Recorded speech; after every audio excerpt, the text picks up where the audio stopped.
Olá, meus amigos, sejam todos muito bem-vindos ao canal Politizando. Eu sou o William Jacob e nesse vídeo eu vou falar do Carluxo, o vereador internacional do Rio de Janeiro, que é pago para trabalhar na capital, mas está desde o fim do ano passado nos Estados Unidos e ele teve uma péssima notícia vinda do STF, vou falar qual. Falarei também sobre a embaixadora dos Estados Unidos no Brasil, que perdeu uma boa chance de ficar calada.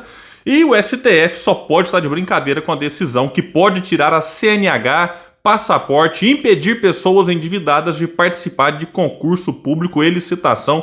Uma coisa realmente ridícula. Vamos falar sobre isso, mas antes eu quero agradecer a todo mundo que já está inscrito no canal. Mas quem não está e puder, se inscreva, ativa aí o sininho das notificações.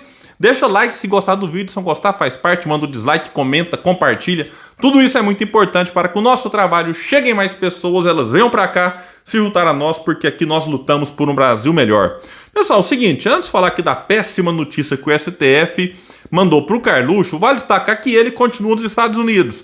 E segundo consta, nasceu a filha dele com a economista Marta Seilier, funcionária pública de carreira. Ela foi secretária do Programa de Parcerias de Investimento do Ministério da Economia durante o governo Bolsonaro. Até tem gente, né, nas redes sociais pegando foto dela ao lado de Bolsonaro para levantar suspeitas de que a filha seria de Jair e não do Carluxo, que muitos apontam ser gay. Eu não tenho nada a ver com orientação sexual do Carluxo e não faço aqui esse tipo de suposição por conta de uma simples foto.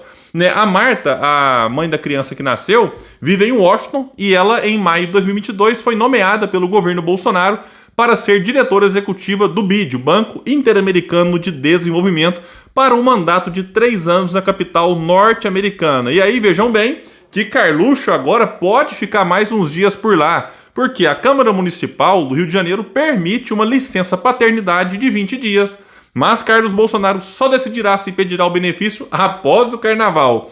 Né? Lembrando que os trabalhos na Câmara Municipal já retornaram, mas Carluxo não trabalhou ainda. Não sei também se faz muita falta. É bem provável que ele mais ajuda faltando do que participando lá das sessões. E a Juliana Dalpiva, na sua coluna no UOL, disse que interlocutores de Carlos afirmam que ele tem medo de sofrer algum ataque na sua volta ao Brasil. Lembrando que ele não tem mais aí os agentes federais como seguranças após a derrota do pai nas eleições, porque, né, digamos assim, esposa do presidente, filhos, eles têm direito, isso é uma coisa que não é só a família Bolsonaro, né, todos eles têm direito aí a, né, agentes federais como segurança, e Carluxo agora não tem mais. E no dia 16, ele recebeu uma notícia nada agradável. Vai trazer aqui que Gilmar Mendes, ministro do STF, anulou decisões do Tribunal de Justiça do Rio de Janeiro que inocentaram o vereador Carlos de uma queixa de difamação feita pelo PSOL. Em sua decisão, datada do dia 16, na quinta-feira, o ministro do STF também ordenou que a primeira instância da Justiça Fluminense reavalie a acusação. O PSOL apresentou queixa-crime contra o filho 02 de Jair por causa de um post nas redes sociais em que o vereador relacionava o ex-deputado federal, Jean Willis, a Adélio Bispo, o esfaqueador de seu pai durante a campanha de 2018. De acordo com o post, uma testemunha teria afirmado em depoimento à PF que Adélio esteve no gabinete de Willis, informação que nunca se confirmou, lembrando que o Jean, na época, era deputado federal pelo PSOL, depois ele, né, até foi reeleito, mas ele decidiu sair do Brasil, disse que estava ali com medo, sendo acusado, enfim. Aí o David Miranda assumiu no seu lugar e o Jean Willis, tempos depois, foi para o PT. Gilmar Mendes alegou que o julgamento que rejeitou a acusação do PSOL deve ser anulado por não ter tratado de pontos essenciais do processo. Disse o ministro, resta claro que há acontecimento certo e determinado no tempo, sendo possível depreender que, a princípio, a manifestação do recorrido teria extrapolado mera crítica, podendo caracterizar crime de difamação. Então aqui é mais um problema para o Carluxo resolver. Esse aqui é até pequeno, perto dos outros. Aqui é investigado nessa investigação aí no inquérito das milícias digitais. Tem acusação também de peculato, as tais rachadinhas e muito mais. Dificilmente o Carluxo escapará da cadeia, não por conta desse processo, mas por conta aí de outros. Agora vamos falar aqui da embaixadora dos Estados Unidos do Brasil, que, olha, na minha opinião, perdeu uma boa chance de ficar calada.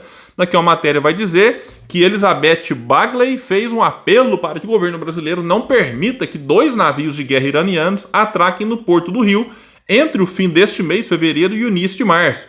Segundo a diplomata, essas embarcações são de um país que financia o comércio de produtos ilegais e terrorismo. Disse ela: esses navios no passado facilitaram o comércio ilícito e atividades terroristas.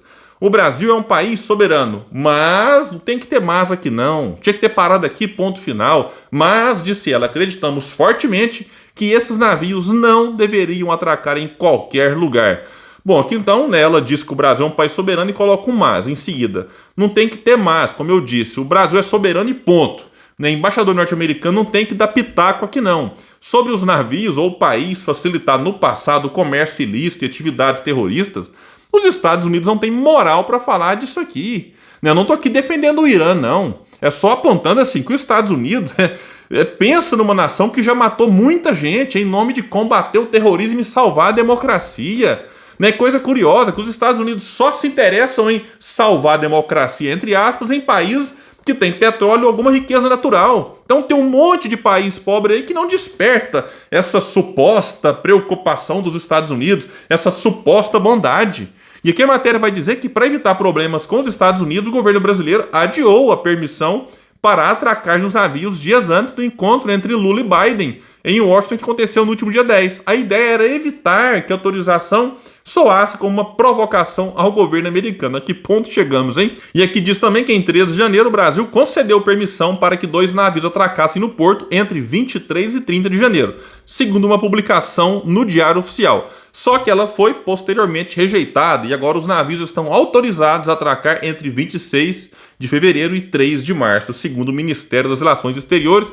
Isso se o Brasil não atender, né, digamos assim, esse pedido, né, se é que a gente pode dizer nesse sentido, da embaixadora dos Estados Unidos. Eu espero que não.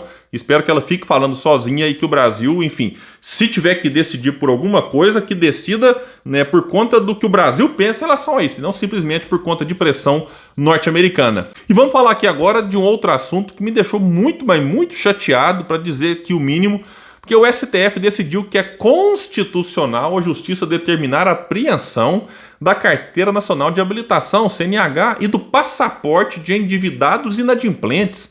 Além disso, essas pessoas também podem ser barradas em concursos públicos, segundo a decisão.